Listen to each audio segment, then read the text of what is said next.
Bonjour à toutes. Alors heureuse de vous retrouver en ce vendredi pour terminer la semaine avec à table avec Annabelle, beaucoup de avec en cette fin de semaine. Et je veux terminer cette semaine en remerciant toute la famille des partenaires. Un grand merci à vous tous. Vous l'avez appris, EMCI est sur Canal+ Caraïbes, sur la chaîne 76. Et nous sommes aussi, comme vous le savez, sur Free en France, sur la chaîne 249. Alors ce sont des bonnes nouvelles qu'on peut vous partager. Et grâce à vous, toute notre belle famille des partenaires. Et aussi, vous partager un témoignage qu'on a reçu de Stéphanie qui a suivi le live de guérison, le live inside de guérison, quand Yveline a prié pour des problèmes d'arthrite. Donc Yveline Lebeau que vous connaissez de toutes les animations, de tous les lives et aussi de Bonjour chez vous. Yveline a prié donc contre plutôt l'arthrite et Stéphanie a été guérie. Elle nous dit qu'elle avait des douleurs, J'ai bougé mon poignet, j'avais des douleurs. Le Seigneur m'a totalement délivrée ce soir. Alors, merci Seigneur et merci à EMCI TV. Et on se réjouit avec vous, Stéphanie, pour cette guérison que vous avez reçue. Et je crois que beaucoup aussi, vous avez reçu d'autres guérisons. Alors, encore une fois, n'hésitez pas à partager vos témoignages. emcitv.com/témoignages.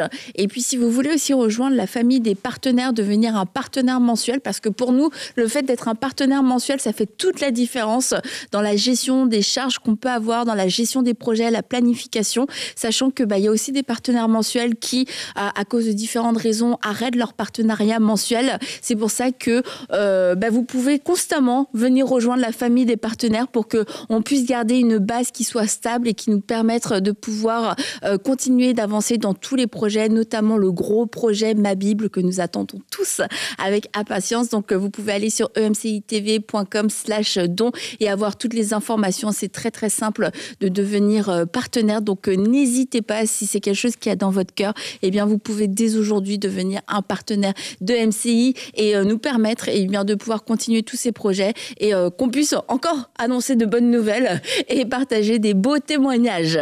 Alors aujourd'hui, nous sommes avec une femme qui est venue nous visiter il y a plusieurs années, à l'époque dans Parole de Femme, et elle est revenue dans la table avec Annabelle. Et nous sommes aujourd'hui avec Nadine. Bonjour Nadine, tu vas bien? Bonjour, je vais très bien. Oui, avec Nadine, bien sûr, avec Nadège et avec Aurélie.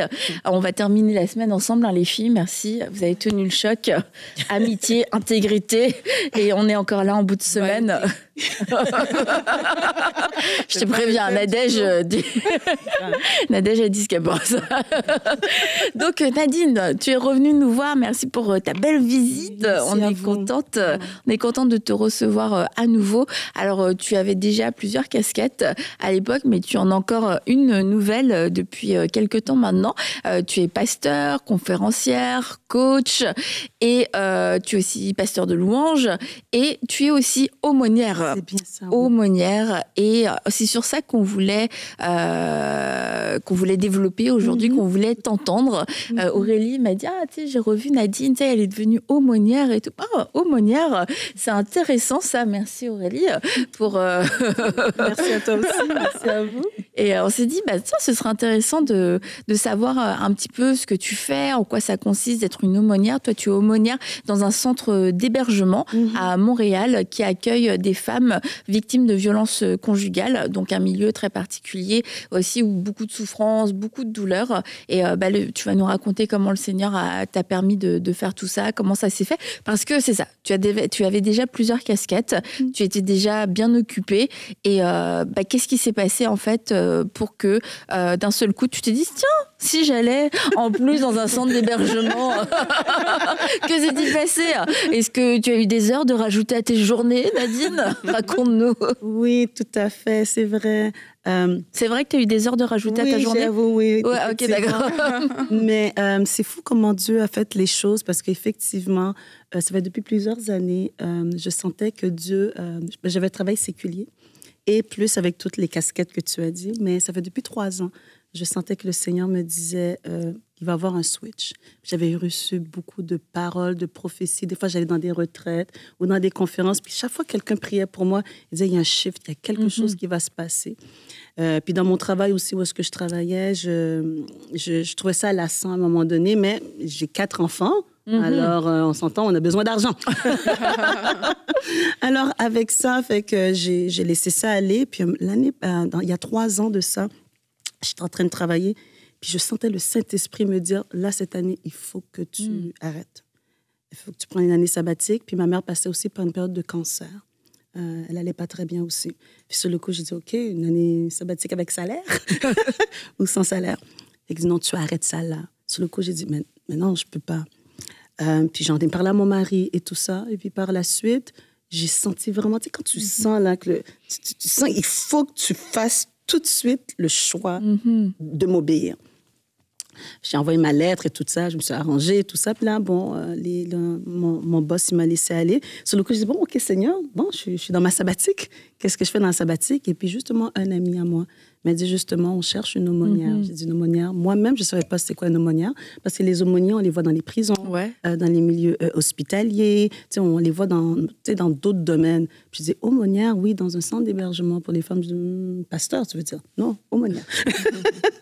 Alors, sur le coup, bon, j'ai quand même fait l'entrevue là-bas. Puis je me rappelle, quand j'ai fait l'entrevue, à tel point que mon Dieu, il est incroyable. Hein, parce que j'avais plusieurs casquettes. Et justement, j'ai tout fait dans l'entrevue pour dire aux gens, justement, I'm not the one.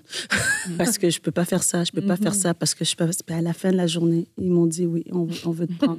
Sur le coup, j'ai dit, ah oui. Fait que la première fois que j'ai mis les pieds là-bas, j'ai dit, Seigneur, avec tout ce que j'ai donné de non, puis ils me disent oui, et c'est arrivé sur les lieux, puis là que j'ai vu c'est quoi la souffrance, le besoin aussi, comment la foi peut vraiment restaurer des femmes que eux, habituellement, qu'on ne rencontre pas dans nos églises, parce qu'elles sont dans un trauma, mais comment la foi vient vraiment les aider, les relever. Et moi, ça m'a shifté.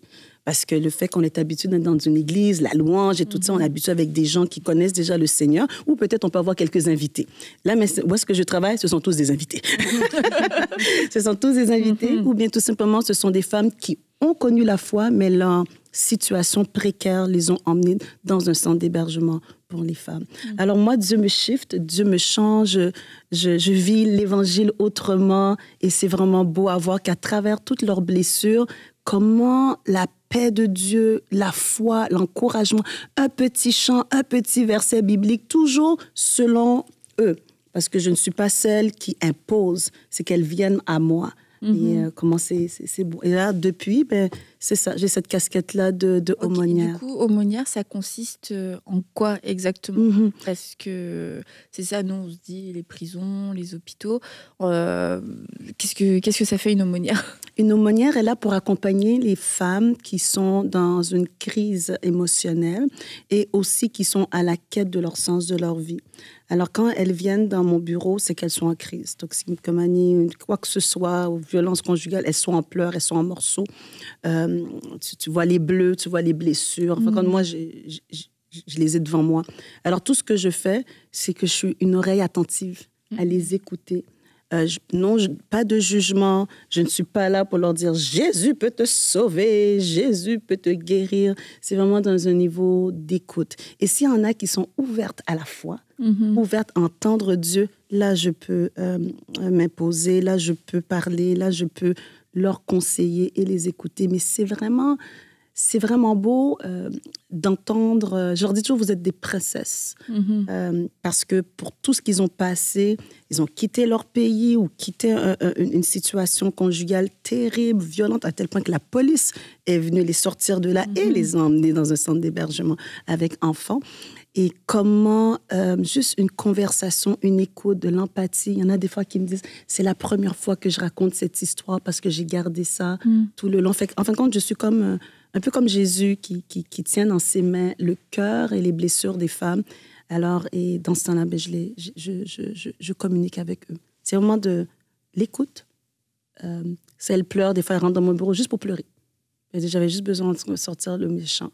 Ou des fois, je chante. Je dis, est-ce que vous me permettez que je chante? Ouais, fait que des fois, je mets une petite musique d'adoration. Puis elle dit, oui, on sait que tu es croyante, mais moi, je suis pas croyante. Des fois, moi, je suis pas croyante, mais j'aime ça entendre un peu les choses de Dieu. Fait que des fois, je fais un petit chant, puis elle dit, je sens un apaisement, puis je sais que c'est le Saint-Esprit, je sais que c'est Dieu. Alors, et je laisse les choses aller. Puis certaines, des fois, elles disent, tu sais quoi, j'aime ça que tu me parles un peu de ton Dieu. Alors là, je peux être en mesure de leur donner la Bible, ou leur donner des conseils. Ça passe par le deuil. Ouais. Je les aide. Alors, c'est à ce niveau-là. Fait que c'est pas pastoral, mais c'est vraiment conseillère en soins spirituels. Je rencontre aussi des musulmanes. Alors, dans mon bureau aussi, j'ai le Coran et tout ça parce que j'ai tout. La semaine passée, j'avais une femme juive. Puis je lui ai parlé de quelque chose. Puis je dis, j'avais été en Jérusalem. Mais vous avez été en Israël? J'ai dit oui. Puis j'avais les photos sur mon cellulaire. Puis en lui montrant les photos sur mon cellulaire, elle dit, mais oui, mais je connais ce coin. Oui, ça l'a comme éveillé, comme il y a un sens, comme tu vois, la beauté, les yeux qui s'illuminent. Alors voilà, c'est vraiment de l'accompagnement spirituel. Et te fais pas... T'es jamais dans une position où tu te dis « Ah, mais j'aimerais trop lui parler de telle chose, elle gagnerait tellement à connaître voilà, ça, des choses comme ça. » Est-ce que tu es souvent dans cette position et comment tu fais pour gérer ça? Au début, merci pour la question. Au début, effectivement, c'était ça. J'étais tellement habituée. Mais après, avec le temps, j'ai compris que it's not about me. C'est vraiment pas à propos de moi, mais c'est à propos de eux, de leur cheminement, de leur parcours. Alors, sur le coup, j'aime toujours le passage dans la parole de Dieu où est-ce que Jésus, chaque fois qu'il y avait quelqu'un qui venait vers Jésus, Jésus posait la question, que veux-tu que je te fasse? Mais tu vois, je suis aveugle. Tu vois quand même que je suis malade, mais Jésus questionne quand même toujours. Qu'est-ce que tu veux que je te fasse? En fin de compte, c'est cette approche-là que j'ai envers les femmes. Alors, qu'est-ce que je peux faire pour vous? Puis là, elle me parle. Alors, je ne viens pas dans un niveau pour imposer. Puis de là, j'entends. Et puis, par la suite, je les aide. Une des choses dans un organisme que je trouve qui est intéressant, qui est l'organisme de l'Armée du Salut, eux autres, ils ont 3 thèmes. Puis c'est en anglais, mais je vais essayer de le traduire un peu en français, qui est qui est salvation, qui veut dire le salut, soap pour le savon, se laver, et soupe et la soupe. Alors pour eux, les gens sont dans le besoin, ils sont dans la difficulté. Avant de leur donner l'évangile, ils ont pas de vêtements, ils ont rien, habille-les. Niveau soupe. Tu sais, des fois, il y en a qui se sentent pas. Puis des fois, les femmes me disent, je me sens pas bien. Pasteur Nadine, est-ce que tu as du savon? Puis dans mon bureau, j'ai toujours des petits savons, des petites brosses à dents, j'ai toujours des petites gugus comme ça, puis je leur donne. Fait que après, elles s'en rappellent. Il y en a d'autres, des fois, c'est pas le savon, c'est la soupe. Elles ont faim. J'ai toujours des petites brigottes, des petites affaires, crackers, quoi que ce soit. Je leur donne. Puis il y a une donne après salvation, qui est le salut. Fait qu'en fin de compte, je fais les 3. En fin de compte, je réponds aux besoins initiaux des personnes qui viennent me voir. Ok. Et tu parlais de l'écoute, alors sans qu'on soit forcément aumônière, ni même pasteur ou dans le ministère, on est tous un jour appelés à écouter les gens et à les écouter de la bonne façon. Et quelquefois, on est tellement concernés par ce que nous aussi on veut dire, tu vois, parce qu'on a envie de donner une solution, on a envie de partager notre expérience, notre grand savoir, etc. Comment est-ce que tu peux... quel conseil tu donnes, en fait, pour être une personne qui sait écouter? Très bonne question. Moi, je dirais, premièrement, de faire taire notre voix intérieure de « je vais lui répondre ça, je vais lui répondre ça, je vais lui répondre ça ». C'est vraiment rester dans une position, tout ce que la personne va me dire en avant, je ne vais pas déjà prévoir qu'est-ce que je vais lui dire. J'écoute, même si ça vient me choquer, même si ça vient me déranger dans ma foi. Je dis non, mais je suis là pour le besoin de la personne. Je suis à ton écoute. Alors, écoute veut dire quoi? Tu regardes la personne dans les yeux.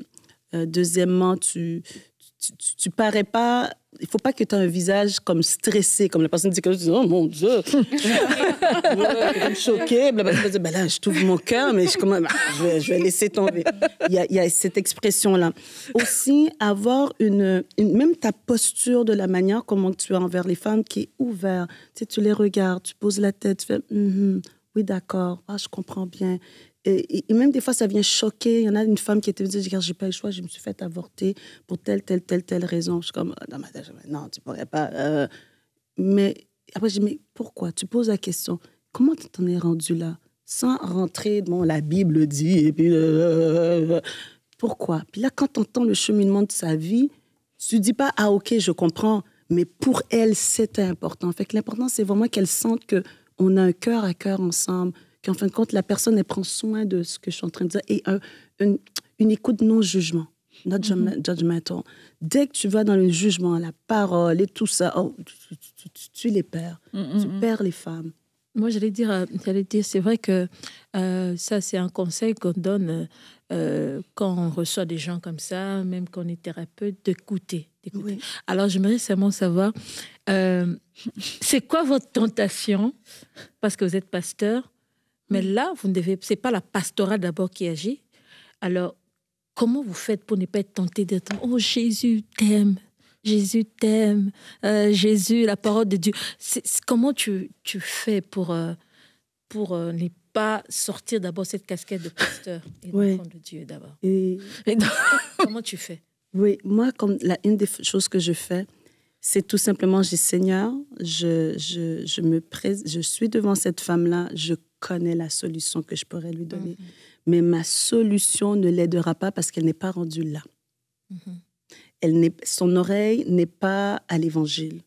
Son oreille est dans des blessures et dans des traumas et dans toutes sortes de difficultés, de douleurs. Je dois répondre à son besoin, à elle. Et si par la suite, comment est mon approche, mon écoute, puis elle sait de toutes les façons, c'est bien écrit aumônière, chaplaincy. Puis dans mon bureau, il y a plein de choses bibliques. Et tout, puis il y a la grosse Bible qui est sur mon bureau aussi. Elle le sait. Alors dans ce cas-là, quand ils rentrent dans mon bureau, ils savent très bien à qui ils ont affaire. Mais je ne viens pas leur imposer. Et plusieurs, quand elles ressortent, elles disent « Merci de m'avoir écoutée. » Des fois, il y en a qui rentrent dans mon bureau. Moi, je ne suis pas croyante, je ne veux rien savoir de Dieu. Mais on m'a dit qu'il faut que je vienne vous voir parce que ça va me faire du bien. C'est comme ça qu'ils me répondent. J'ai dit, oui, tout à fait. Là, c'est un peu chose. Puis après, j'ai dit, mais je suis là, qu'est-ce que je peux faire pour toi? Puis là, elle me parle. J'ai encore une autre question. Vas-y. J'ai une autre question, j'allais demander. Je ne sais pas si j'ai bien répondu. Oui, c'est bon. Je me demandais, est-ce que vous avez déjà eu des cas, surtout dans le cas des femmes battues et tout ça, vous avez déjà des cas où le mari vient faire irruption dans votre bureau pour vous menacer? Très bonne question. L'endroit où est-ce que je suis en ce moment et tous les centres d'hébergement, violence conjugale et tout ça, c'est anonyme. Okay. Alors, on ne peut pas avoir accès, on ne peut pas donner l'adresse. Même si vous essayez de passer sur la rue, vous ne saurez même pas que c'est un centre pour femmes violence conjugale. Les numéros sont masqués, alors monsieur ne peut pas savoir. Puis même si monsieur désirait, ou des fois, ce n'est pas monsieur, hein, des fois, ils font passer un membre de la famille ou quelqu'un d'autre comme ça, qui dit « Bonjour, est-ce que Nadine est là ?» Les intervenantes sur place, le personnel ne peuvent pas répondre. Exact. Que si un tel n'est pas là. Fait que non, ils ne peuvent pas. S'il arrive quoi que ce soit, qu'une femme, pour X raison, monsieur, c'est déjà arrivé, une femme, où est-ce qu'elle était, pour X raison, le conjoint l'a retrouvée. La police, elle embarque, puis elle la ramène dans un autre centre d'hébergement pour pouvoir la protéger. Ok. Et est-ce que tu sens que ton expérience d'aumônière a eu un impact sur ta vie, mais aussi sur la façon dont tu exerces le pastorat aujourd'hui? Je te dirais oui, Annabelle. Parce qu'en fin de compte, je suis avec les personnes exactement comme Jésus sur la montagne, dans le sens que j'ai pas des croyants, j'ai des non-croyants, mais avec des blessures. Alors, comment en prendre soin? Fait que je sais pas que j'étais sauvage avant, là, mais je suis plus douce.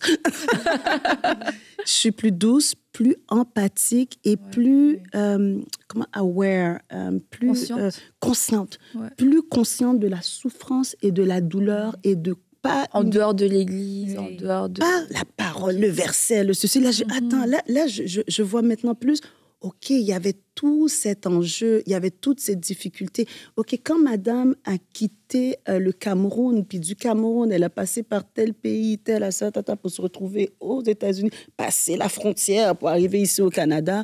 Ah, d'accord. Et dans tout ça, elle a eu un viol. Ah, dans tout ça, tel ceci, dans tout ça, elle est allée chez son foyer. Mais les gens au foyer ont dit non, retourne dans ton foyer, t'es marié, mais monsieur là-bas. Fait que c'est tout le contexte. Je dis, OK, on ne peut pas juste tout simplement frapper la parole de Dieu comme ça sur les gens, mais c'est vraiment accueillir la souffrance, accueillir la douleur, accueillir leur cœur et après en mesure de cheminer avec elles. Fait que moi, voilà comment que ça m'a transformée. En fin de compte, je vis la parole de Dieu au quotidien. confrontée à des histoires que tu lis dans des livres ou tu vois dans des films, mais j'ai la femme devant moi. Et ce qui me touche, même si elles sont croyantes ou non croyantes, c'est quand elles ressortent de mon bureau puis elles disent « ça m'a fait du bien, ça a fait sortir le méchant ». Et il y en a d'autres qui peuvent dire « je sais que vous êtes chrétienne, vous n'avez pas un petit psaume, une petite prière vous voulez faire pour moi ?» Puis je leur donne toujours le psaume 23, ou des fois je donne aussi le psaume « Je lève les yeux vers les montagnes, d'où me viendra le secours ?» Le secours me vient de l'Éternel qui a fait le ciel et la terre. Puis là, des fois, ça leur touche, des fois, elles pleurent, des fois, elles comprennent absolument rien, mais elles disent « mais mon Dieu, mais ça me fait du bien. » Fait que c'est comme ça, je te dirais, que l'Évangile, elle est donnée par mon attitude, par mon langage. Des fois, je dis « Seigneur, par mon sourire, par ma compassion, qui sait qu'est-ce que ça pourrait apporter. » Et comment tu fais pour pas rentrer chez toi avec la charge, les histoires que tu vis au quotidien?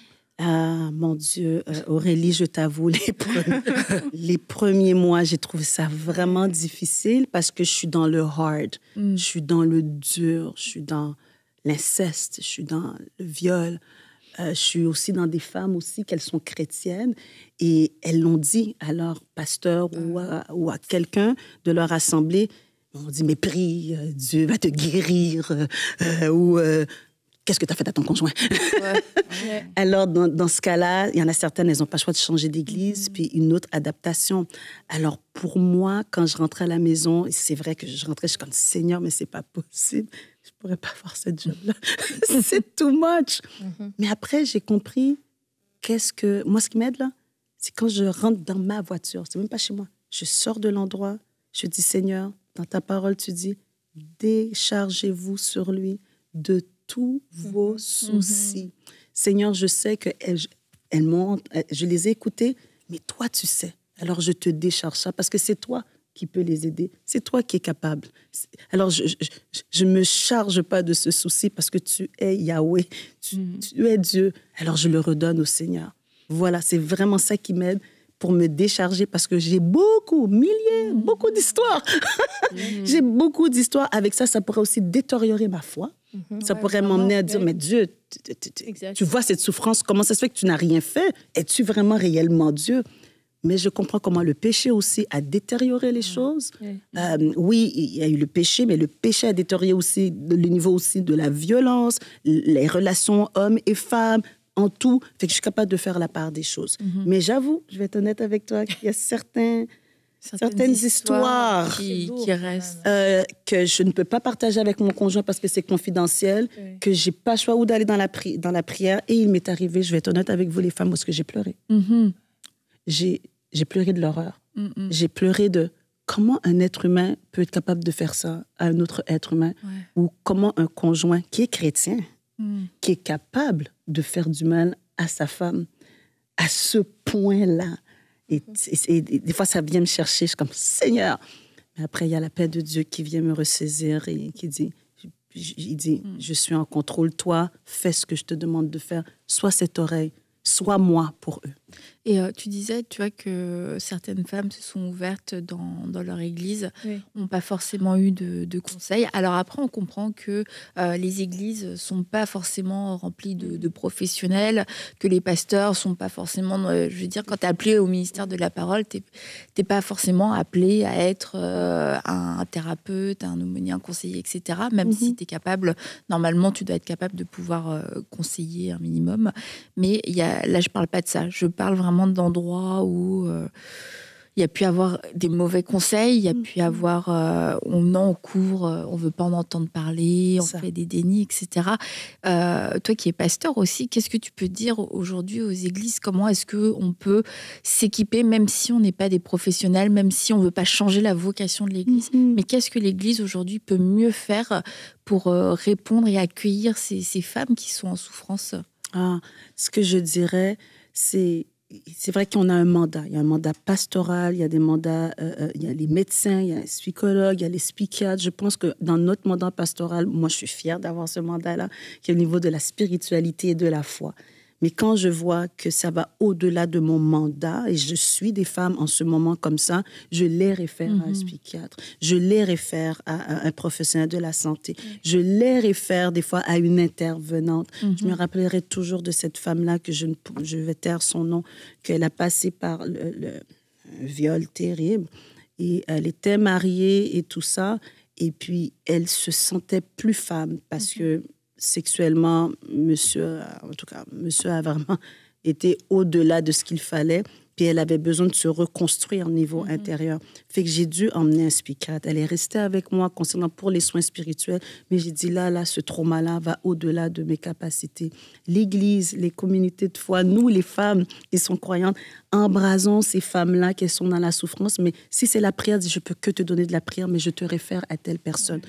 Puis on a des psychologues chrétiens, on a des psychiatres chrétiens.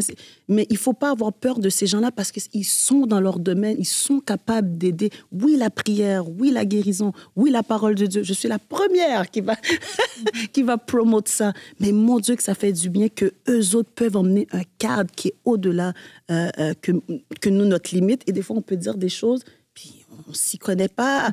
On ne connaît pas comment est la gestion des émotions. Il y a certaines qui sont sur médication. Elles ont besoin de leur médication pour pouvoir rester dans leur équilibre. Si elles ne prennent pas leur médication, elles sont bipolaires ou elles ont des problèmes de santé mentale. Il y a une raison pour laquelle que les médecins leur donnent une médication. Puis là, on dit non, tu ne la prends pas. Mais après, la madame est déstabilisée, tu ne la retrouves plus. Puis c'est pas bon pour les enfants qui voient ça, qui disent mais ma maman, elle est instable. Moi, je dis toujours, merci Seigneur pour l'épidurale qui, je ne sais pas c'est quel médecin qui a donné ce médicament, mais Seigneur, béni soit son âme. Celle qui a eu 4 enfants. Pour celle qui a eu 4 enfants. Moi, je bénis toutes les femmes qui ont réussi à accoucher sans ça. Chapeau. Moi. Bravo. Bravo. 4 aussi. 4. Ah, ma sœur. Ah non, moi, il fallait. Sans ça, je pense que j'y passerai pas. Et moi, ça m'a permis de pouvoir avoir mes 4 enfants, puis être la femme avec qui je suis, avec vous, là, que je suis avec vous. Mais il y a certaines personnes, elles ont besoin de leur médication pour rester stables. Oui, on prie, bien la médication. Et voilà ce que je dirais. L'Église doit être une communauté ouverte, une communauté qui ne doit pas avoir peur de la souffrance, avoir peur des femmes qui vivent de la violence conjugale. Il y a des hommes. Là, je sais qu'on est dans Annabelle à table, on est beaucoup avec les femmes. Il y a des hommes aussi qui vivent de la violence. Mais l'Église doit embrasser ça. Et là, nous, dans notre limite pastorale, qu'on voit où est-ce qu'on ne peut pas, référons tout simplement, non pas pour paraître qu'on we handle it, non, c'est la personne. It's not about us, it's about the person. Ça m'a rappelé quand je suivais mes cours de Christian Counseling. Je suis thérapeute, les filles. Certifiée. Ça m'a vraiment intéressée. Parce que quand on suivait les cours, une fois, le professeur nous dit qu'en tant que thérapeute chrétien, même si je suis chrétien, tu es d'abord thérapeute. Alors, si dans le cas où... Dans l'exercice de tes fonctions. Dans l'exercice de mes fonctions, même si je suis thérapeute chrétienne, dans l'exercice de mes fonctions, quand une femme arrive, qu'elle a subi de violences physiques de la part de son mari et tout ça, je l'écoute, mais je dois signaler à la police. Voilà. Alors, parce que, pourquoi ? Si il se fait que la femme, finalement, quand tu la conseilles, elle dit, bon, je rentre dans mon foyer, l'homme va changer, elle rentrait dans son foyer et que la violence revient une nouvelle fois. Et si cette femme va à la police et qu'on lui dise, la première fois quand c'est arrivé, voilà. Tu étais où? Tu en as parlé à qui? Alors, si elle cite le nom de la thérapeute, on va vous arrêter. Parce qu'il faut signaler. C'est pour ça que j'ai dit en même temps, c'est dangereux. C'est pour ça que j'ai dit à l'Église, comme elle a dit vraiment, Nadine, quand ça arrive, vaut mieux signaler à un professionnel. Parce qu'on peut vous arrêter comme ça, vous ne comprenez pas, la police est arrivée à l'église. Pourquoi? Parce que vous vous êtes mis à la place d'un professionnel. Voilà. Ou vous avez dit à cette personne, parce que si la police entend tout ça, quelqu'un qui pleure, qui a vraiment de choses, vous ne l'envoyez pas à l'hôpital, vous dites seulement on va prier. Oui. Vous priez, on rentre à la maison. Non, vous serez arrêté. Alors, moi, vraiment, à partir de ce cours-là, j'ai dit, oui, on va prier. Surtout, j'ai prié surtout pour la paix. Parce que ces femmes-là qui ont subi des violences sont perdues. Il y a des qui elles perdent même l'estime de soi. Moi, je trouve qu'il faut prier d'abord pour cette personne qu'elle se retrouve. Mais il faut signaler. Parce que sinon, on peut être arrêté. Là, vraiment, je donne des conseils aussi à nos pasteurs à l'église qui pensent toujours qu'il faut prier, mais il faut toujours signaler parce que la personne peut rencontrer un autre accident. Mais si la personne mourait et qu'on découvrait que vous avez conseillé à cette personne de rentrer dans son foyer malgré les violences, sans signaler à la police, on vous arrête. Oui, et c'est tellement... ici, au moins, de Québec, Canada, c'est certain qu'ici, on a des lois qui permet de protéger femmes et enfants à ce niveau-là. Mais vraiment, les femmes, quand elles viennent, moi, je les vois. Puis quand elles me disent, j'étais dans une église, je vous avoue, j'avais envie de prendre mon chapeau pasteur. Mon Dieu, monsieur. Elle a dit de retourner au foyer. Elle est retournée au foyer, elle a dû se sauver. Il y en a certains, ils ont pas juste de sauver et appeler la police. Mais quand j'entends qu'il y a un pasteur, quoi que ce soit, mais je comprends que ce n'est pas tous les pasteurs qui ont les outils. Non, ils ne savent pas. Ils ne savent pas. Puis, pas d'infos. Puis, on est dans notre mandat. On va prier. J'ai fait ce à quoi j'ai la compétence. Effectivement. Mais dans des cas comme ça, effectivement, il faut absolument référer. Et je veux encourager les pasteurs aussi pour dire, est-ce que c'est une forme que je vais briser le foyer? Je vais emmener la femme à divorcer de son mari ou quoi que ce soit. On va me rendre imputable de ça. Moi, je dis à ce niveau-là, non. Il ne faut pas aller là. C'est madame et monsieur qui prendront la décision. Mais pour le moment, il y a une crise. Il y a un trauma. La madame a des bleus. Psychologiquement, on voit que ça ne va pas en tant que chrétien. Qu'en plus, les chrétiens, on nous a demandé, on est des personnes de paix. On est des personnes qui sont reconnues, qu'on doit prendre soin des gens. Alors ça doit être mis en place. Une personne en danger, quel que soit, enfant, femme ou homme, en tant que chrétien, on doit en prendre soin. La personne a faim, donne-lui à manger. La personne a besoin de vêtements, donne-lui les vêtements. La personne, elle a besoin de salvation, la foi, l'évangile, tu lui donnes l'évangile. Mais si, Seigneur, la personne, elle est en danger, il faut intervenir et y aller. On n'est pas capable de dire des choses. Des fois, il vaut mieux rien dire. Si on voit que... Oui. Des fois, il vaut mieux rien dire à la madame. Tu la prends dans tes bras ou tu la consoles le mieux que tu peux, mais tu réfères. Mais ne rien dire face à la douleur, face à la souffrance. Parce qu'à cause de tel verset biblique, parce qu'à telle affaire, je ne veux pas être celui qui brise le foyer, mais que fais-tu de cette femme? Sa dignité, son estime de soi est brisée. Et quelquefois, il y en a certaines, elles ne veulent plus retourner dans la foi. Parce que tout simplement, elle m'a dit, mais non, regarde qu'est-ce que l'Église m'a emmené, j'ai écouté, elle laisse tomber. Et des fois, je les aide à faire la différence entre la foi et les personnes, comment ils ont agi avec toi. Et je leur dis, ne te fâche pas non plus envers ces personnes-là, parce qu'elles n'avaient pas les outils. Annabelle, pardon, Aurélie, j'allais dire, est-ce que, en même temps, je me dis, c'est tellement... et c'est délicat, hein? C'est tellement délicat aussi pour les églises, parce que je connais un cas à Kinshasa, une dame, elle subissait des violences conjugales presque tous les jours. Alors, lorsqu'elle allait pour parler, peut-être sa responsable dans le ministère des Femmes, elle lui disait, on va prier. Elle priait avec elle, ça va aller, va changer, rentre dans ton foyer. Et à chaque fois, c'était ça. Et cette femme, elle est décédée. Voilà. Alors, je me suis dit, allez, rentre dans ton foyer, prier, ça l'a amené à la mort. Et en même temps aussi, en tant que serviteur de Dieu, c'est tellement délicat. Tu te dis, est-ce que je peux prendre... Ai-je cette autorité de dire à cette dame de ne plus rentrer chez elle? C'est quand même délicat. Des fois, c'est vrai qu'on est face à la souffrance... On doit faire quelque chose, mais des fois, les gens sont comme bloqués, surtout des pasteurs, tous ceux qui sont dans le service. Ils ne savent pas, est-ce qu'ils ont cette autorité de dire à cette personne de ne plus rentrer dans son foyer? C'est là où il y a le problème. On ne sait pas toujours, les pasteurs ne savent pas toujours qu'est-ce qu'il faut dire à cette personne. Prier pour cette personne. Peut-être il se résume à prier parce qu'il dit, c'est tout ce que je peux faire pour cette personne. Parce que la personne qui va décider de rentrer dans son foyer, ça doit aussi être cette personne qui est battue. Parce qu'en même temps, cette personne, c'est une personne adulte. C'est pas à moi de lui dire si elle doit rentrer. Parce que si elle veut plus, parce qu'elle souffre tellement, elle va plus rentrer. Mais quand les gens... Parce qu'il y a cette lâcheté aussi de la part des gens, quand ils viennent à l'église, ils veulent que le pasteur décide, leur dise...